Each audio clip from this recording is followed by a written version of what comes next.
एक ऐसी Chinese company जो सिर्फ मोबाइल की बैटरीज बनाती थी, आज वही कंपनी इलॉन मस्क की टेस्ला को ग्लोबल मार्केट पे टक्कर दे रही है। नाम है BYD, बिल्ड योर ड्रीम। एक वक्त था जब इस कंपनी को लोग सिर्फ बैटरी सप्लायर के रूप में देखते थे। आज वही कंपनी दुनिया की नंबर 1 इलेक्ट्रिक कार मेकर बन जाती है। आप ये इंटरव्यू की क्लिप देखिए, इसमें आज से कई साल पहले इलॉन मस्क का एक इंटरव्यू लिया गया जिसमें BYD कंपनी का नाम मेंशन किया गया और उसी वे में वो हंस रहे थे, जोर जोर से हंस रहे। और आज वही इलॉन मस्क इस कंपनी की ग्रोथ देखकर वाकई में शॉक हो गए। इसके फाउंडर की कहानी किसी मूवी की स्क्रिप्ट से कम नहीं थी। एक अनाथ बच्चा जिसका बचपन ही दर्द और मुश्किल से भरा हुआ था, पर सपने बहुत बड़े थे और विजन और भी इससे कई गुना बड़ा। इस वीडियो में हम आपको दिखाएंगे कि कैसे एक छोटी सी बैटरी बनाने वाली कंपनी ने टेस्ला जैसी कंपनी को चिंता में डाल दिया। और इस वीडियो के एंड में आपको एक ऐसा ट्विस्ट मिलेगा जो आपके पूरे होश को उड़ा देगा। आज जिसका नाम दुनिया जानती है, वैंग चोंगफू, उसके बारे में लोगों को पहले कभी नहीं पता था, कभी नहीं सुना था। वैंग एक छोटे से किसान परिवार से बिलोंग करते हैं और बचपन में ही माँ बाप दोनों चल बसे। जरा सोच के देखिए, एक छोटे से गांव में रहने वाला लड़का जिसके पास ना ही पैसा था ना ही किसी का सपोर्ट था, फिर भी उसने सपना देखा बड़ा बनने का। फिर आगे जाके इन्होंने साइंस में इंटरेस्ट लिया, हार्डवर्क किया, स्ट्रगल किया और एक दिन मास्टर की डिग्री करके पूरी तरीके से बाहर आ चुके थे।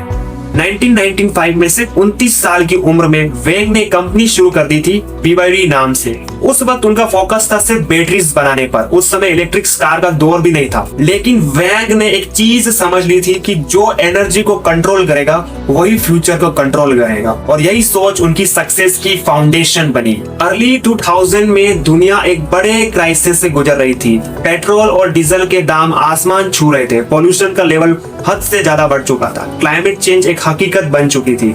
और वैंग ने इसी बदलते वक्त को समझा और एक ऐसा डिसीजन लिया जो बैटरी से आगे बढ़कर इलेक्ट्रिक व्हीकल बनाने की ओर शिफ्ट हो गए।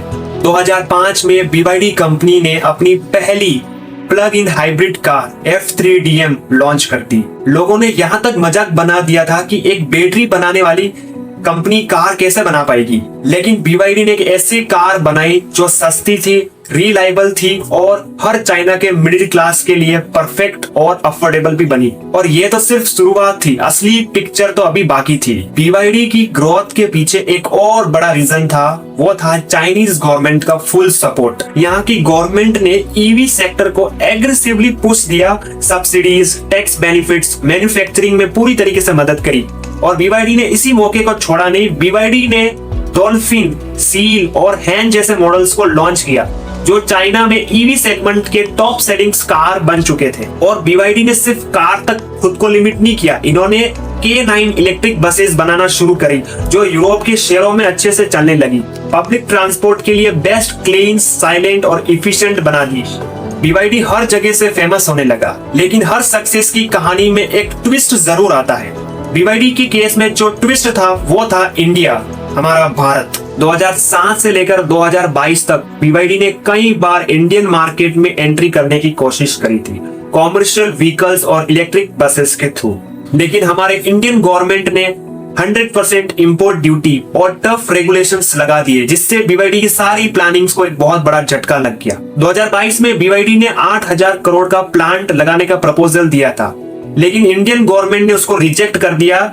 अब जरा सोच के देखिए कि अगर BYD आज इंडिया में इलेक्ट्रिक कार बना रहा होता, टाटा और महिंद्रा के लिए ये कंपटीशन कितना बड़ा हो जाता।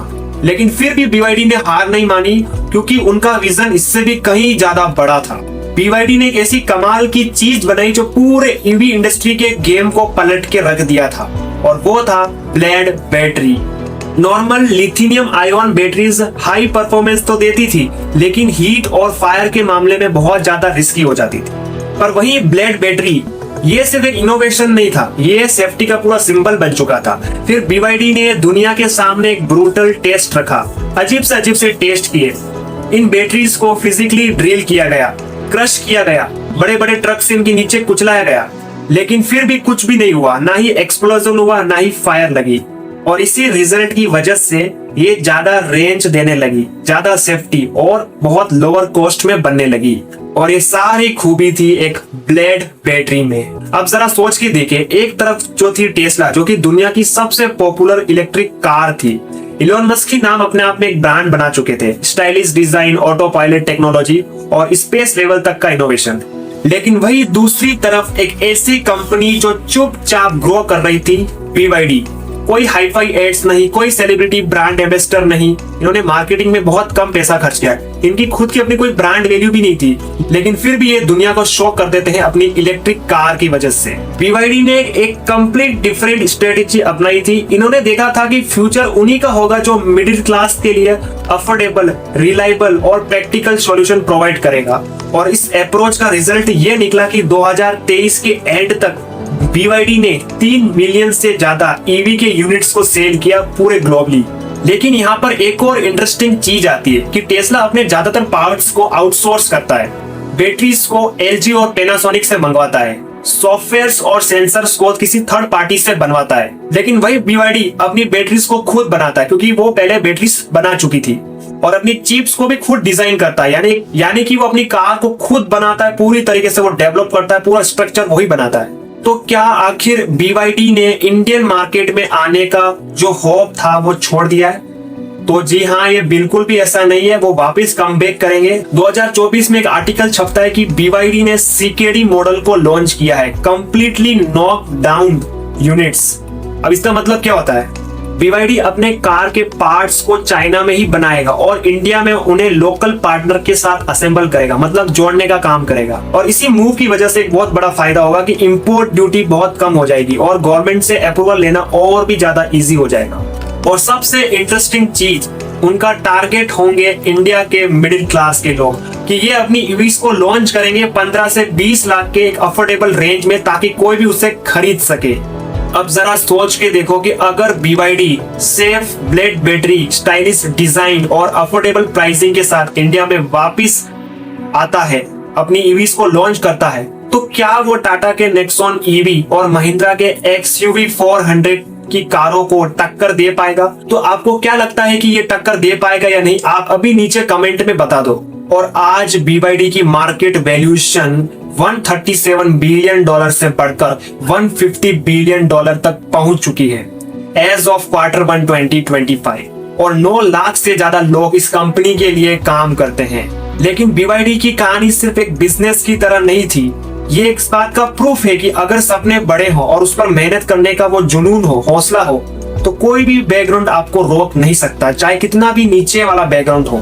अगर आपको BYD की जर्नी इंस्पायरिंग लगी हो तो इस वीडियो को एक लाइक जरूर कर देना।